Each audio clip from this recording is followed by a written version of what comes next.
on this video, just past the overpass, and now along #1 highway, they just keep going and going down all the side highways. It's like a parking lot everywhere. And it's like this all down the Trans-Canada Highway. We're talking, I don't know, maybe 10,000 people almost. Like, it just doesn't stop. It's like a jet skiing, but better.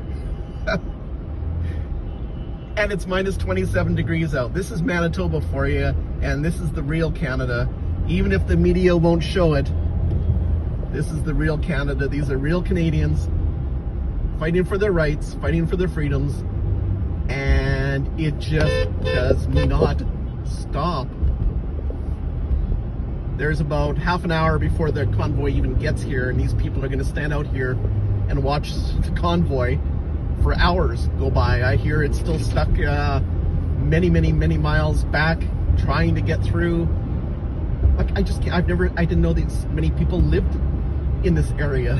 Like, I'm from Steinbach, and this is like the whole southeastern Manitoba congregating. And now that we passed the main area, it just both sides of the road, over and over and over again, just keeps going. I've never seen anything like this. Way to go, Canada! You rock.